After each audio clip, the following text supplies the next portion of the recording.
All right, good afternoon, everybody. Welcome to our House Environment Transportation Committee voting session, Friday, April 5th.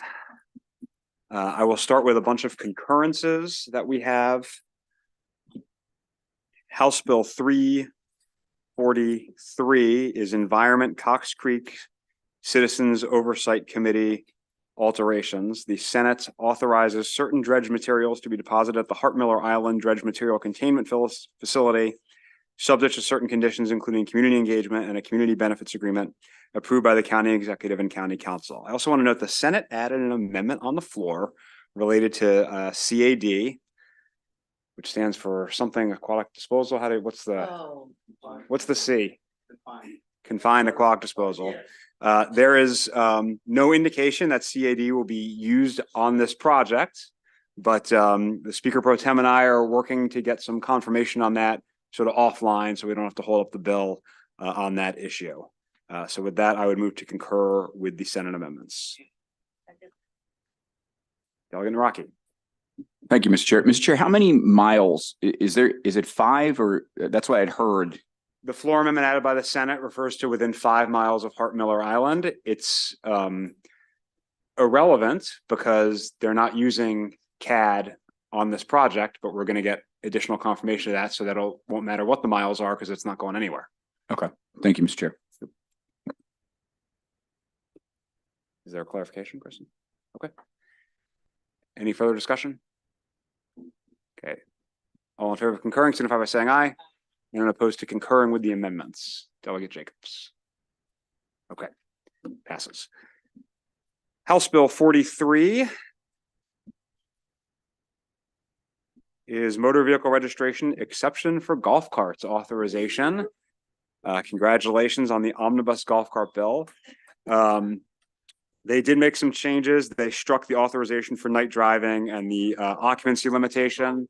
So Delegate Stewart has promised to come back next year with the Omnibus Golf Cart Act of 2025. But for the moment, the motion is to concur with the Senate amendments. Any discussion? All in favor of concurring with the Senate amendments, signify by saying aye. Anyone opposed? Okay, passes. House Bill 513. This is the Maryland Road Worker Protection Act of 2024. The Senate made a number of changes, and the motion is to not concur with the Senate amendments. Any discussion? Okay. All in favor of not concurring, signify by saying aye. Anyone? Okay. We are going to be appointing as conferees myself, the vice chair, and Delegate Todd Morgan to set the Senate straight. House Bill 228, Natural Resources, Maryland State Parks Funds and Plan alterations.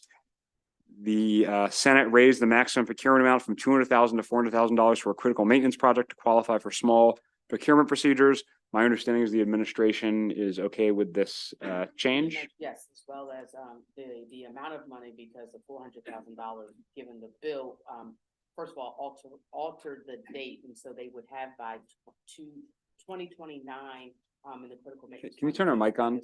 Oh, I'm sorry. They would have by 2029, given the change in the bill, to spend on critical maintenance task that money. And so I know council talked about adding a potential sunset date, but they would have to potentially come back to ask for further allowance after 2029. All right, move to Delegate Ross. Thank you, Mr. Chairman. Madam Vice Chair, so this is changing the amount that I understand the date piece, but I don't understand. We're doubling the amount that is exempt from procurement requirements. Yes, so they wanted the flexibility to be able to spend the money quicker because they have a short amount of time to spend it. Full disclosure, the Department of General Services was concerned that they would potentially skirt like MBE and MWE procurement, but after checking into it, DNR does not believe that they will. Well, they don't believe they will not do any such thing, but they just wanted the flexibility, so they had more time and more ability to spend down the money by 2029. Okay, but I guess it's just for the critical maintenance. So I guess what I don't understand is why the doubling of the amount is necessary to give them more time to spend it down. I might just be missing something really basic. I apologize. Madam Vice Chair. I don't know, other than that, they just wanted the flexibility. I don't know if it's because maybe a project is, at $200,000 a bite, they have to go through procurement to get approved, and that's the what is the word I'm looking for? That is the cap, and so they're just increasing the cap to 400,000 for procurement. Delegate Strasso, this will allow them to do more things without prior approval of the Department of General Services in order to speed up the spending of the money.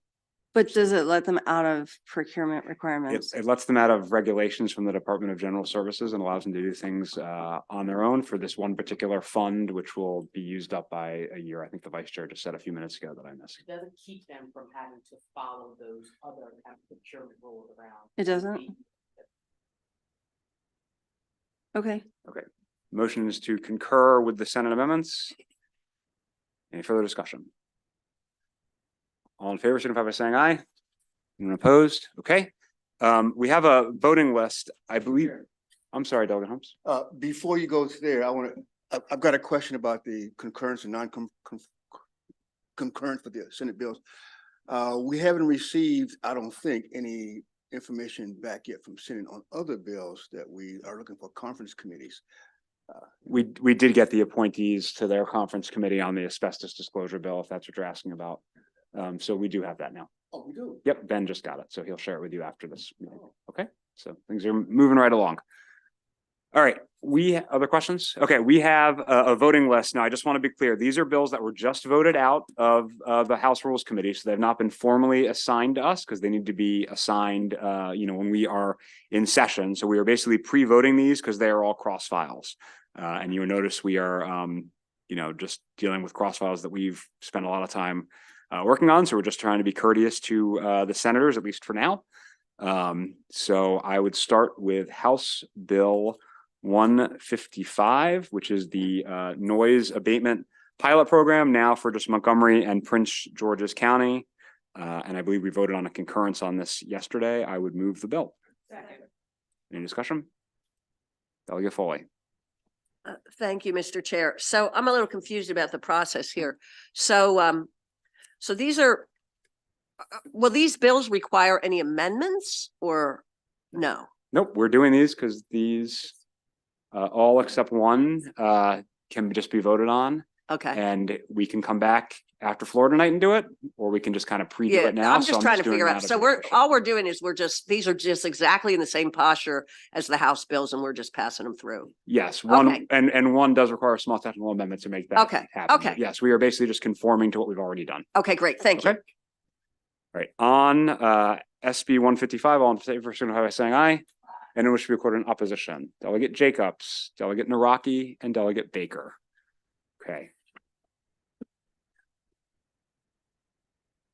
Senate Bill 1169 from Senator Hershey, real estate brokers, commercial transactions, buyers' rights. This bill requires each real estate contract submitted to a party by various real estate professionals for use in the sale of commercial real estate to contain in boldface type a statement that the buyer has the right to select the buyer's own title insurance company, settlement company, escrow company, or title lawyer. This was a Griffith bill in the House. If you recall, I would move the bill. Second. Any discussion? All in favor, please signify by saying aye. Anyone opposed? Bill passes. Okay. SB 956, we will have a technical amendment to make it conform to the House version. So I would move the technical amendment. Second. Any discussion on the amendment? Okay, all in favor of the amendment, signify by saying aye. Aye. And opposed to the amendment? Okay. And then I would move the bill. And just to be clear, this is the Protecting State Waters from PFAS Pollution Act. I believe Delegate Love was the House crossfile. Any further discussion? Anyone want to ask about the definition of PFAS? All right. All in favor, please signify by saying aye. Anyone opposed? Delegate Jacobs, Delegate Silaberte, Delegate Naraki, and Delegate Baker. Okay. Senate Bill 653 is the Clean Water Justice Act of 2024. This is the Senate version of a Delegate Love bill and is identical to HB 1101. I'd move the bill. Any discussion? Okay, all in favor of SB 653, please signify by saying aye. Anyone opposed? Delegate Jacobs, Delegate Silaberte, Delegate Naraki, and Delegate Baker. Okay, so depending on, that's it for the voting list. Depending on what else comes back from the Senate, we might have to meet again after floor tonight or before floor tomorrow. So just, keep an ear out, and we're just trying to move through our work as efficiently as possible. I am supposed to let you know that new equipment for the mics and the AV system will be installed after session. So before session ends, please clean out your desks. Desks will be moved around during the interim. So clean out all your stuff. All right. I think we're on the floor at 4 o'clock. Thanks, everybody.